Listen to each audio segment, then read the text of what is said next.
Katunayan, ang pagtaas ng taon ng mga nanggagawa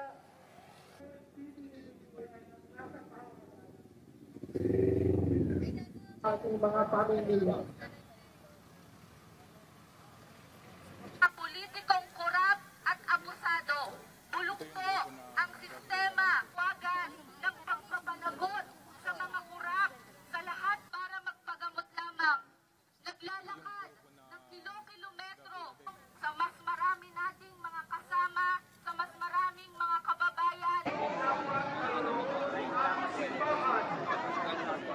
Ngayon nakikita natin po, sa panahon ngayon, ang mga ospital ay marami pa rin mga contractuals sa kasalukuyan.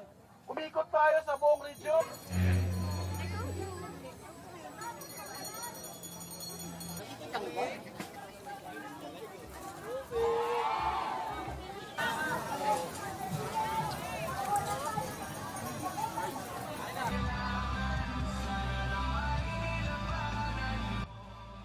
Mas nakagalit pa kasi nalaman natin na pinondohan pala ng ilan sa mga kontraktor, sina Marcos at Duterte noong elections. At hanggang ngayon po, yung mga bata nagtutuloy ng eskwela habang nakalubog. Galit na galit tayo at syempre nakakalungkot dahil yung ganitong kalaking pera na supposedly inilalaan sana sa mga pampublikong serbisyo. Ngayon ay kulong magnanakas.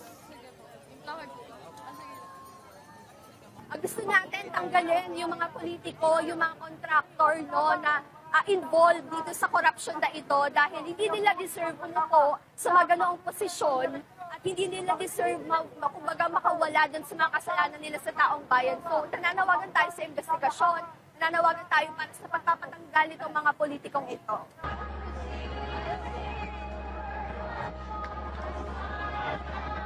Nakakagalit.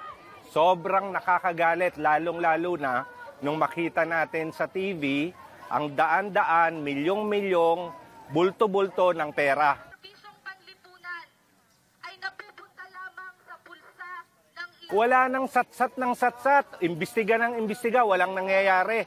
Itigil na to. Ikulong na kayo, diretso.